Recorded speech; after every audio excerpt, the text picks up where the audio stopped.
Okay. Um, okay, so I think I'm live. Let me make sure I let me make sure you guys can hear me because I think this is my first time doing a stream with my AirPods. So let's excuse me. Hope everybody's good. Been forever. Oh, Darren, you can hear me. Fantastic. Man, been a while, buddy. How you doing over there on your side of the pond?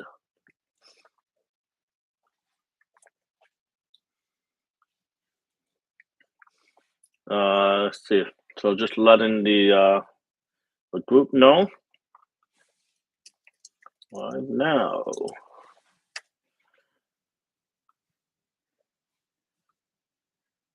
Let's see.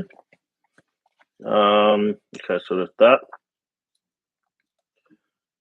Okay, second. Just letting everybody know. Second day COVID. Oh, sorry to hear about that, man. Hope you yeah, hope you're again holding up okay.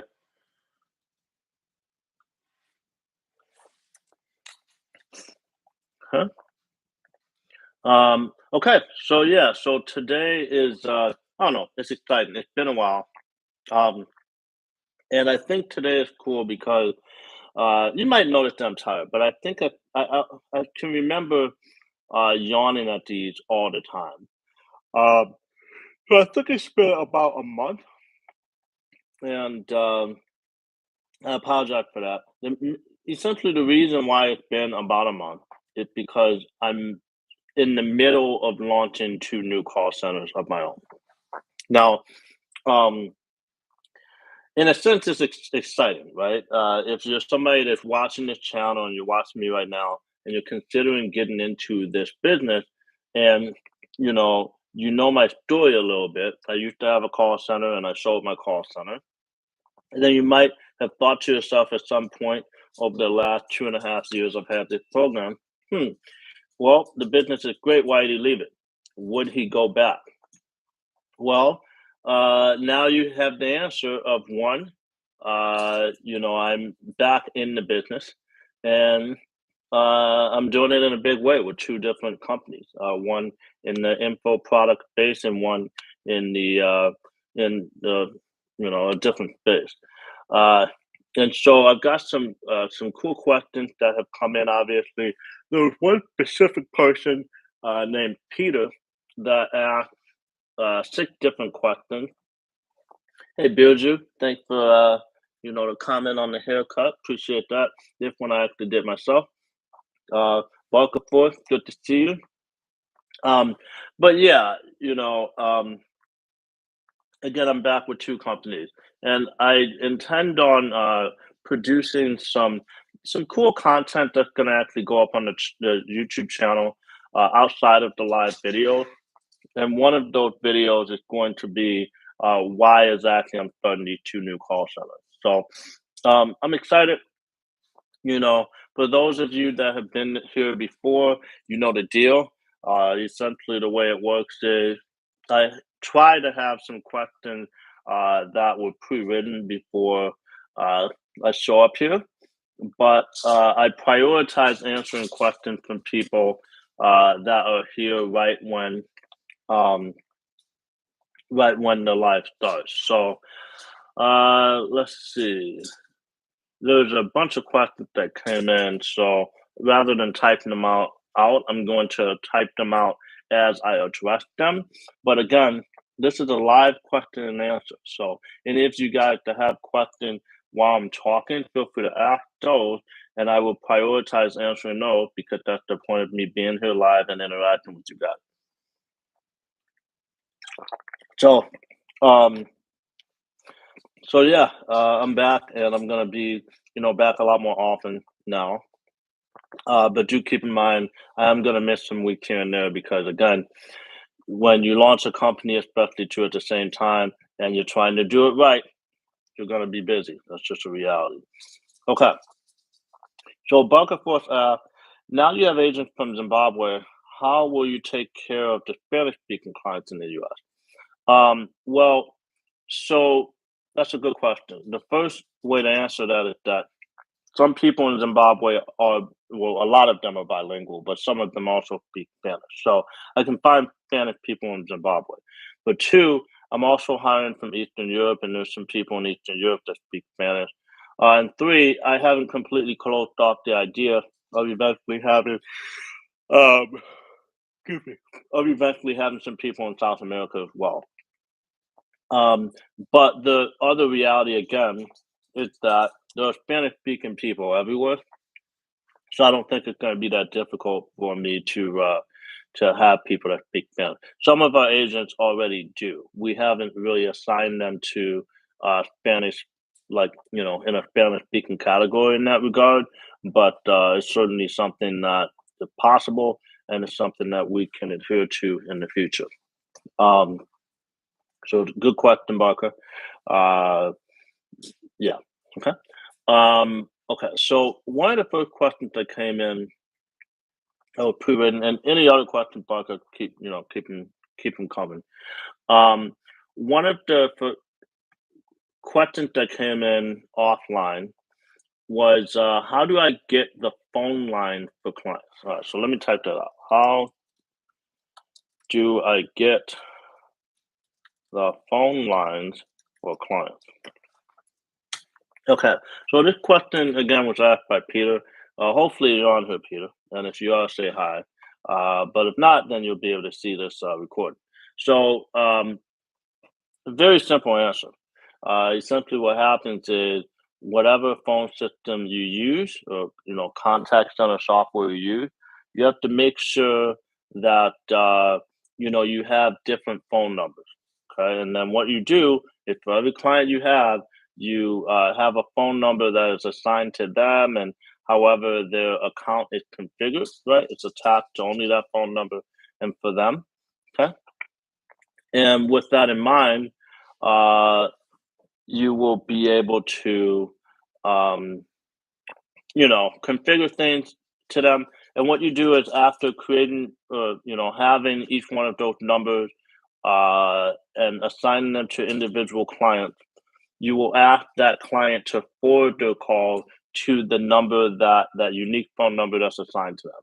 So how do you get the number? You just get it through the phone system that you're using. They're always going to provide your phone number. Why do you have specific numbers for client? So that client can forward their call directly to your agent and go from there. Sorry, yeah, I mean it is to your agent, but really to the phone system. Okay, so that's that. What else? Why not pay your agent per call instead of salary? Okay, so this one is a question that I actually answered directly even before the call because it's very necessary. Um, Now, there's a two ways in which I want to sort of handle answering that. And again, the question is, uh, why not pay your agents per call instead of salary? There's a few things that um, I want to say in terms of addressing this, and I mean this um, in the nicest way possible. Uh, but the reality is, a lot of people, what they try to do when they start a business is they try to figure out some type of way to get an edge. It's like, oh man, I'm starting a new company. I'm in this space where some people are in it, um, and I'm not in it and already successful and making money. How do I stand out? What can I do to get an edge? And my dog, if you guys can remember Lucky, hope you all can remember him. He's alive and well, doing well, and he's every bit the puppy that he always was. Um, you try to get an edge, and in some situations, it makes sense to go for it and have an edge and try to take advantage of it. But in other cases, it sort of overcomplicates things. And unfortunately, when you do things like paying per call, that's the type of thing that only benefits the company. There's no real benefit in terms of an employee that you're bringing on in terms of incentivizing them on a per call. Because what that's saying is we're only paying you not if you show up, not if you're sitting there waiting for a call, but if a call comes in. Why would somebody want to work under that scenario unless there's some type of sales rep or is it a performance based situation?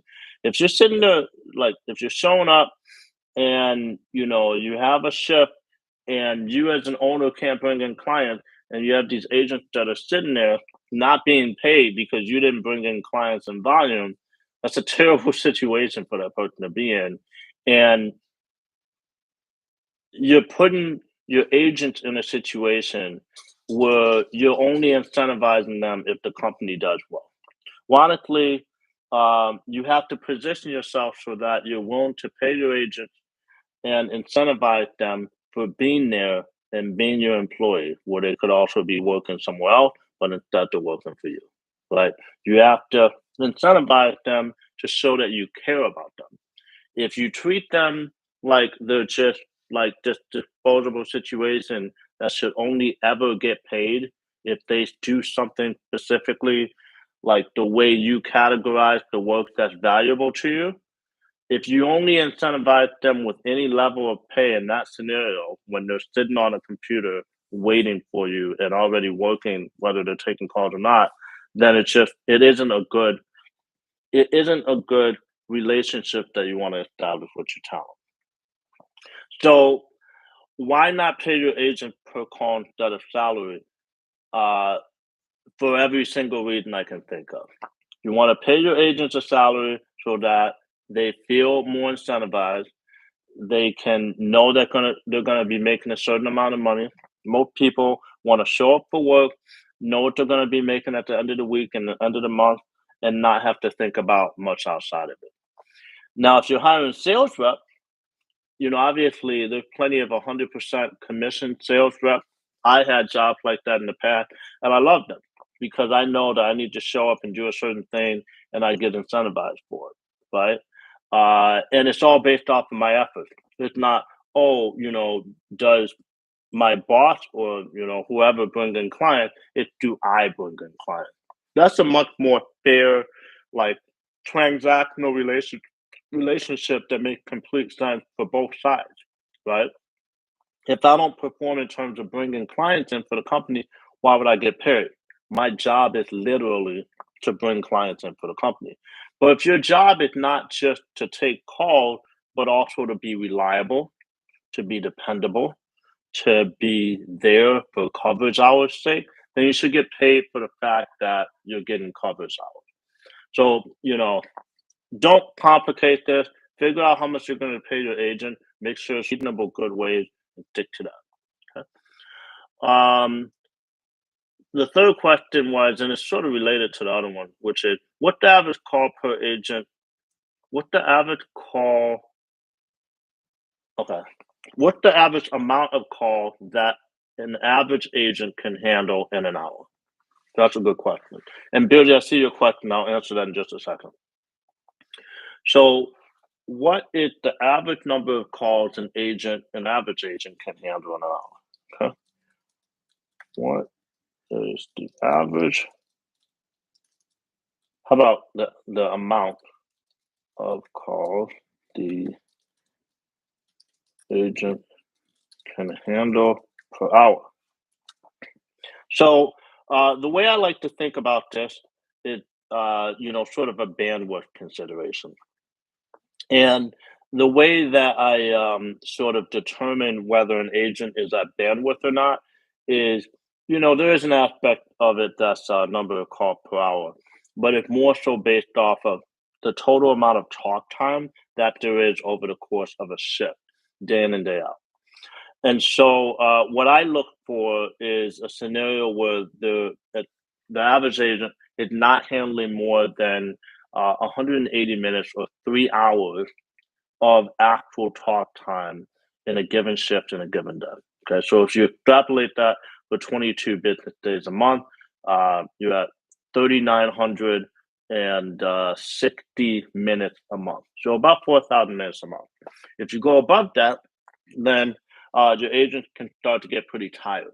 In getting back into the call center space, I came across a competitor that sort of set out a standard as to how much bandwidth and how much volume and workload they give their agents, and they were giving their agents about 6,500 minutes a month. So I cut it off at about 4,000. These guys or the competitors are doing about 6,500 agents a month. So if you break that down, I'm at 3 hours, they're over 5 hours. Okay. And so again, the issue there is that when you go over 3 hours, that's the sweet spot. When you go over 3 hours, your agents are gonna get tired, they're gonna get frustrated, they're gonna get irritable, they're gonna feel overworked, and it might creep up on them, and then all of a sudden they're stressed out. And then that's how you get turnover. That's how you get, teams that are upset. That's how you get people that are constantly at the water cooler, the virtual water cooler, talking about how hard it is to do what is really honestly a pretty simple job. That can happen in any organization, but they generally won't feel overworked if you keep it within the 3 hour per day bandwidth limit. Okay.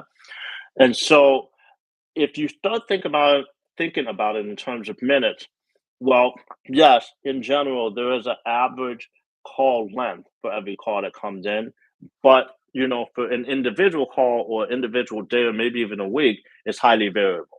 So there might be certain client that an agent is handling versus a different client that a different agent might be handling. Whereas one client average call length is 2 minutes and another is 10. So how do you quantify that, right? You don't quantify it the same way because one agent, even if they're on the phone the entire time in a given hour, they're handling up to 6 average length calls, with the other is handling 30. So again, I start to think about it in minutes. So the answer to this question is not how many calls can an agent handle per hour, is how many minutes should they be handling per hour. And so if you take an 8 hour shift and you break it down into 3 of 8, the ratio is 3 out of 8. I don't know, 8 goes into 60, 7.5 times. So 7.5 times 3 is 22.5 minutes. So roughly 22.5 minutes worth of talk time an hour is the max an agent can handle. If your average client in most virtual receptionist companies, it will be 2 to 3 minutes. So around 10 calls an hour. If they're taking more than 10 calls an hour for the average client, that's the answer. But I want you to understand all of that and think about it in terms of minutes instead of number of calls. Okay. Number four is Five9 pricing structure. That's not a question that I'm going to answer here on this call because Five9 is very specific and it's something that you can ask Five9. However, one thing to keep in mind though, Five9 is the phone system one of the phone systems that I recommend in my course. And for all three call centers that I'm working on currently, I'm using Five9, different Five9 accounts for all three of them. And so the pricing structure, I'll give a loose thing. Generally, you're going to be paying between $140 to $160 per seat. You pay a certain amount per phone number per month. You have to have at least one supervisor license. That's $100 per month. And then generally, you have an implementation fee when you first sign up. That's normally at least $3,500. But if you have my course and you go through me, seriously, you have to exclusively go through me and through my course. That implementation fee gets waived. If you try to call up a Five9 rep and do it yourself, they're not going to let you sort of forego that implementation. You're going to have to pay the fee regardless. You have to. And so you get in that waive, that implementation fee, you're actually saving more money than the course cost. And I'm not gonna, refer you to that rep unless you're going through my course and you purchase the course. So keep that in mind. And because some of our tribe members, people that purchase the course, they like forget that they need to go through us. So they'll just hit up some random person at Five9. If you're in the tribe or if you're considering joining the tribe, meaning joining my course community, you have to purchase the course and make sure you either reach out to me or reach out to someone in our Facebook group for the students.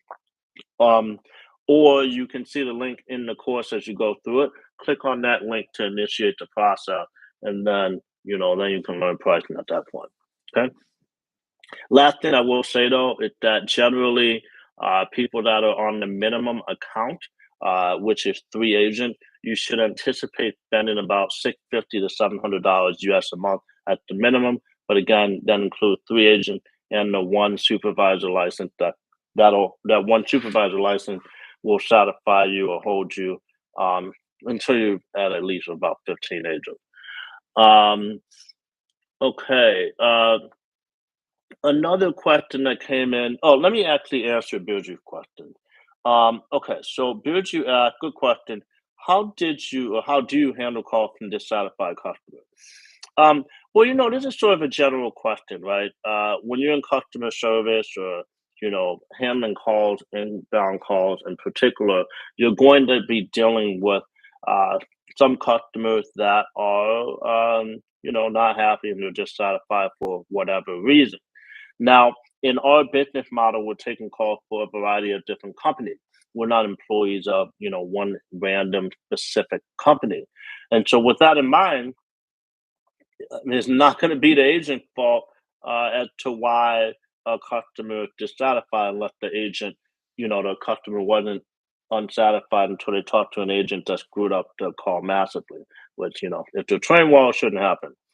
And so the first way to handle a dissatisfied customer is one to not take it personal.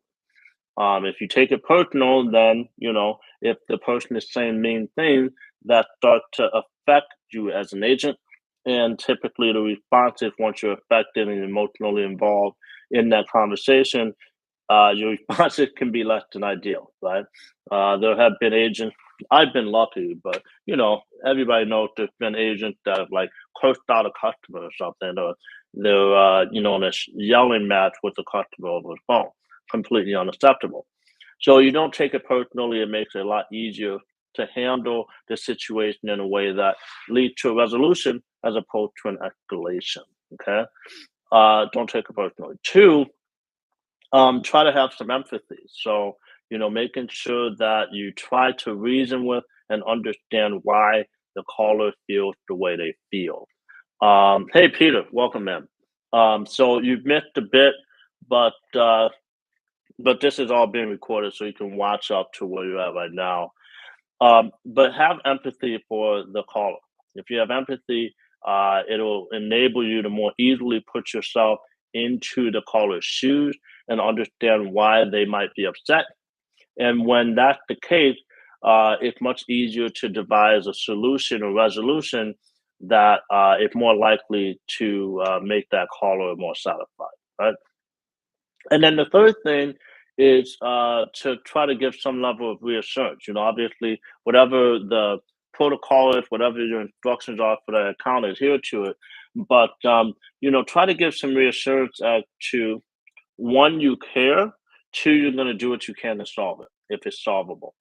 And if you're not the one that can solve it, then you're going to try to point them in the direction of the resource or person that can probably or hopefully solve it.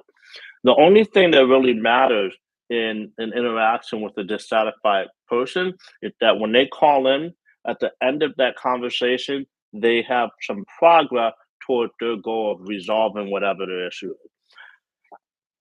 So if you're able to have an impact on the conversation and interaction, if you're able to help that caller progress towards their goal of a resolution, then you're always going to have someone that, at least as far as you're concerned, and therefore our company is concerned, right?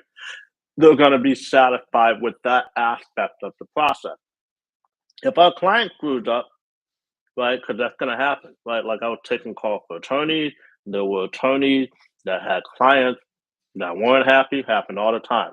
There were attorneys that were ignoring when we were trying to transfer calls from their client to them, like, oh, I don't want to talk to that guy, right? Happens all the time. There's nothing we can do about it. And so when that's the case, just have some empathy and try to reassure as best you can. That's all you can really do. Okay. Barker asked, and I hope that answers your question, Bilju. Barker asked, um, where did you have your payment gateway process set up when you had Vicky Virtual? On the website, on Jotform, or Five9? Barca, we use Stripe, and Stripe is something that you sign up for directly. It takes 5 minutes to get that going, which is nice.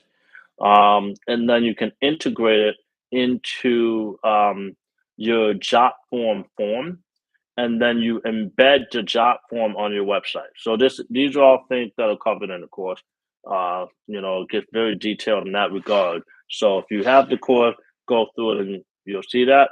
But the simple process is sign up for a Stripe account, uh, connect your Stripe account login details to Jotform, and then once your Jotform form is built, and again, if you have a course, then there's templates for the forms that you need or that Vicky Virtual follows, and that I recommend every virtual receptionist follow as a baseline.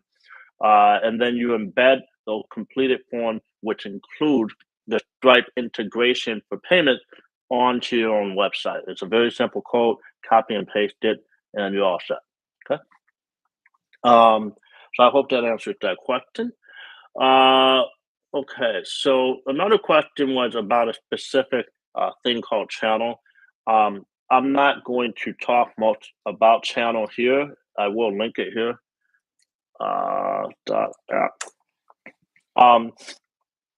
The reality is that channels.app and things like that, they're phone systems. Like, it's a cloud-based phone, but it's not a contact center software. It's not meant for anything close to what we are looking to provide for our client. It's a way to take calls, but you're not going to have, client information. You're not going to be able to load a script. You're not going to be able to send email. You're not going to have much reporting functionality.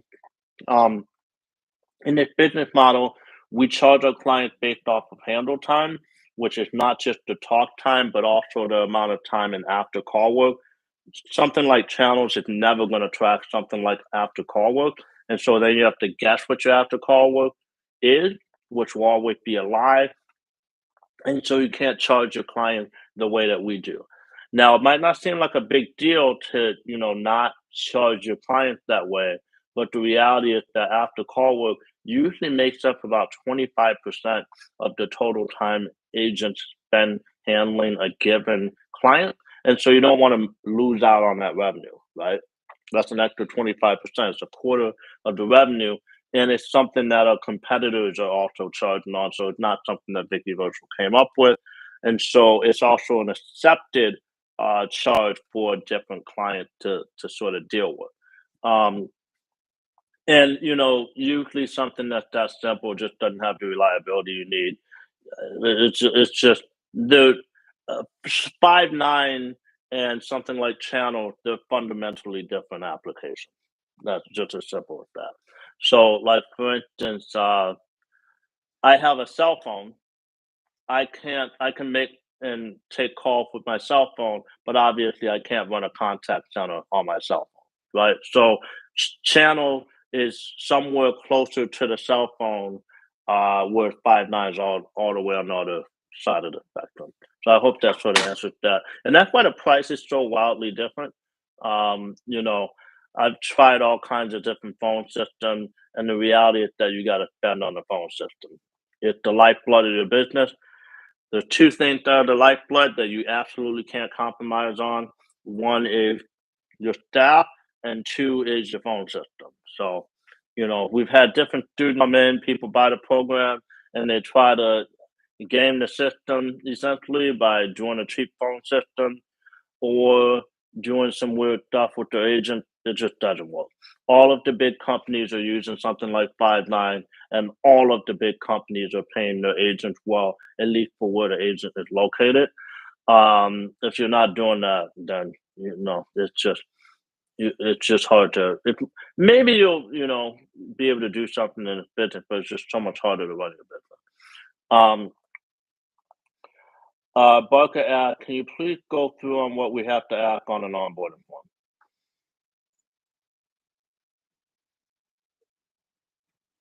I can't answer that on this call.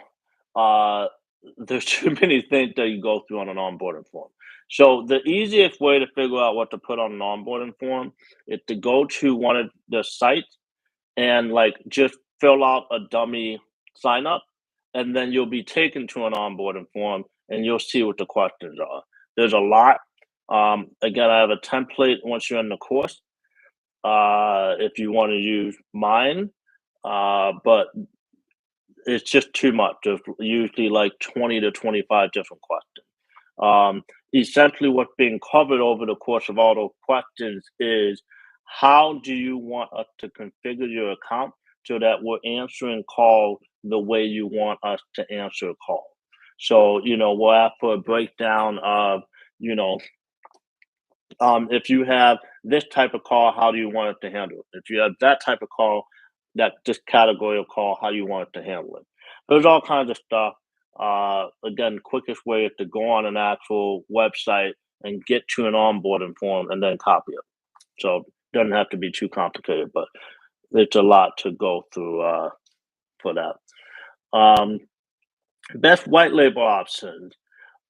So at one point, I was offering white labeling, and Vicky Virtual was offering white labeling. I no longer recommend that.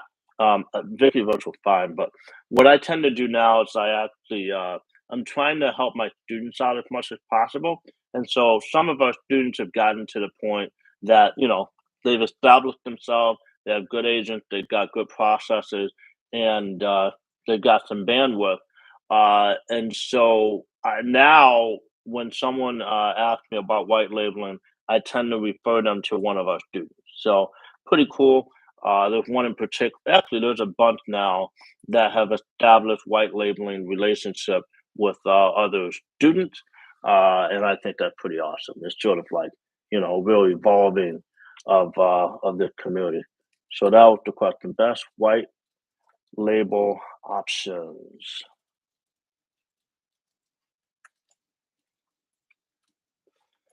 Man, I've been talking for a while. I didn't even realize it. So it's 7:09. I'm gonna go till 7:20 because I do have the second call at 30 after.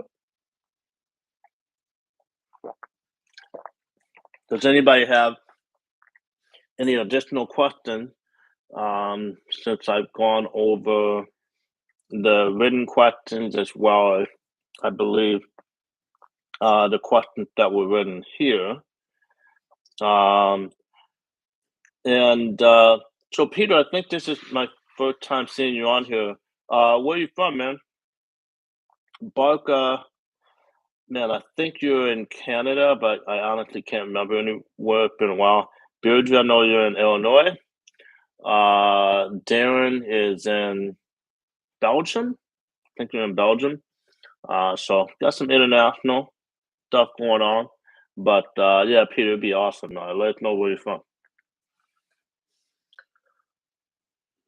Um, And anybody else that might be here, feel free to let us know where you're from. Always exciting.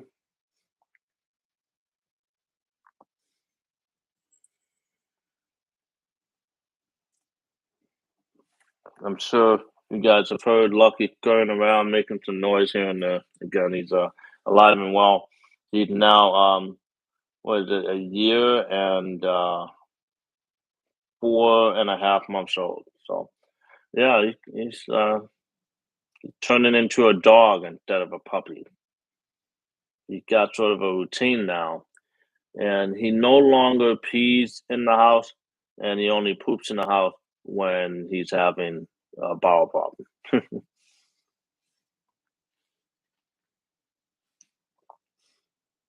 Oh, Barker's in Belgium.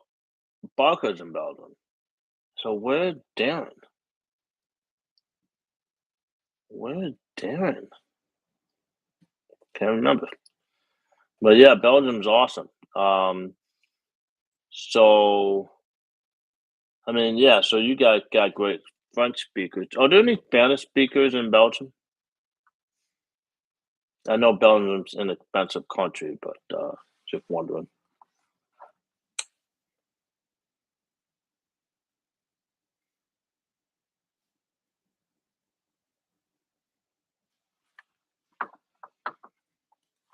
And if anybody has any other questions, feel free to ask.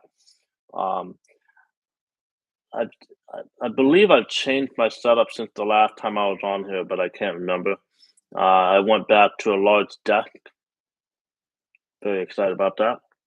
I want to get a big boy set up so that we could be able to get more work done as we're building these new companies.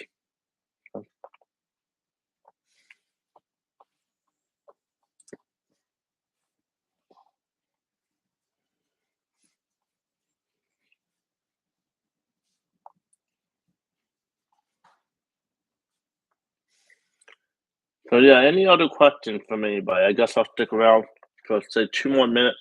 If no one has any other questions, but if there are some more questions, I can keep going to about 7:20 reasonably. Um, and one other thing, let me actually check this.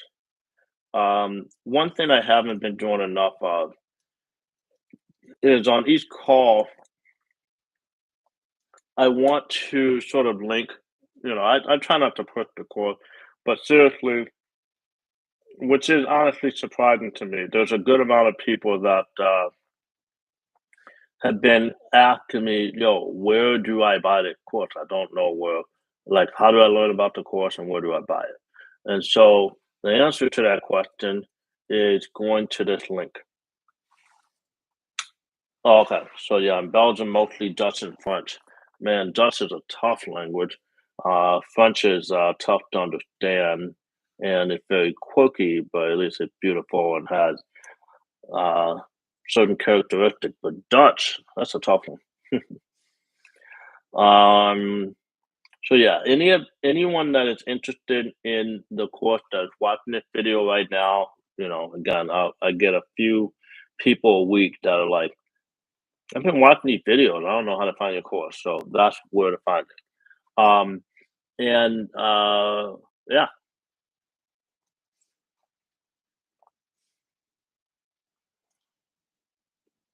any other questions at all?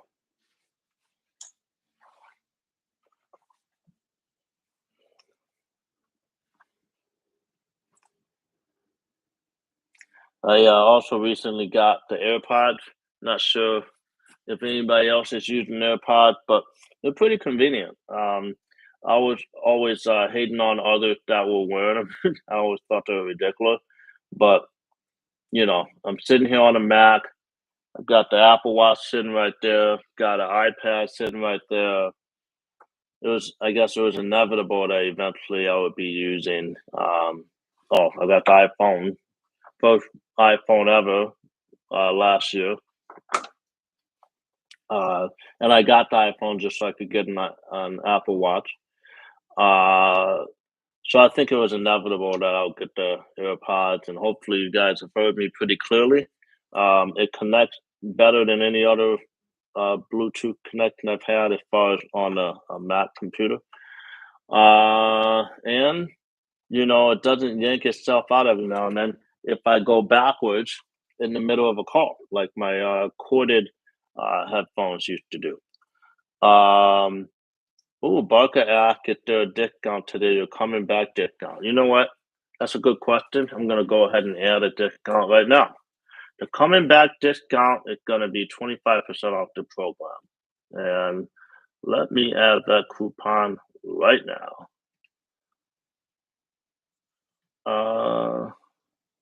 New coupon. I'm back will be the code. And we are going to 25% off. No limit. That is now created. So if you type in I'm back,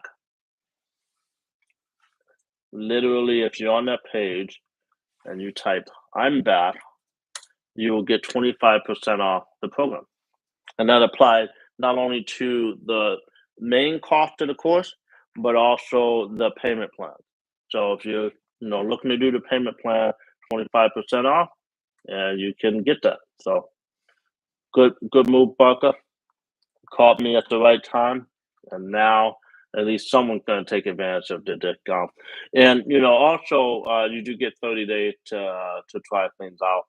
I think the information is fantastic, but if for some crazy, insane reason you don't find it to be fantastic information, then you get 30 days to say, you know what, this isn't for me, and yeah, it's that. Okay, 7:17. Any other final questions?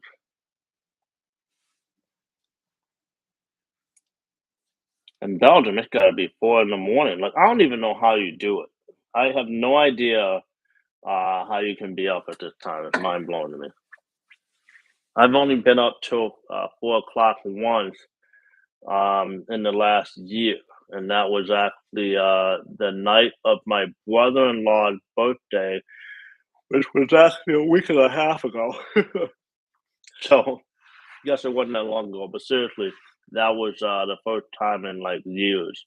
Definitely this year. Um, yeah. So been cool. Been busy trying to get these things going. I'm very excited. I've got clients for both of the new companies before launch, so keep that in mind. It's definitely possible to do these things. The market is still viable. The business model still works. You just got to work it.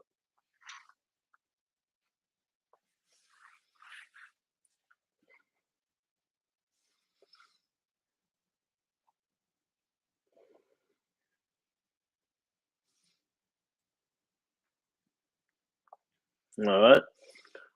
Yeah, so any other questions? If not, it's now 7:19. So I'm just going to say thank you all for being on here tonight. Again, I don't take it lightly that I've been getting comments here and there on the channel thanking me.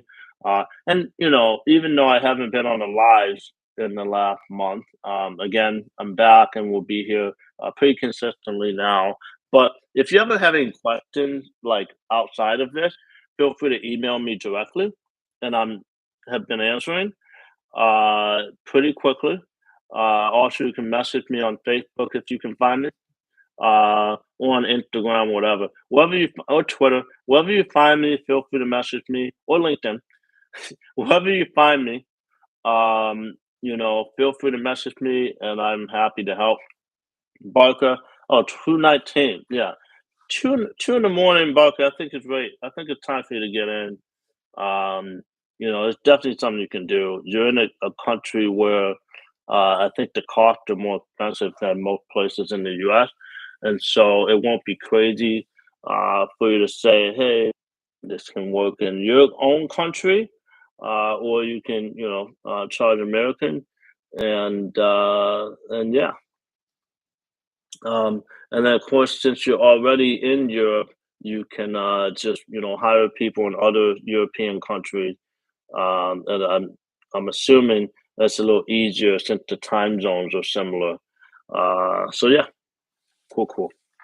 So yeah, again, any questions, feel free to message me. I'll put my email here, Donald at callcenterclass.com, not cash, but class.com. Uh, and I'll be happy to help, and we'll go from there. Other than that, feel free to check out the program. If it worked for you, great. And see you guys next week.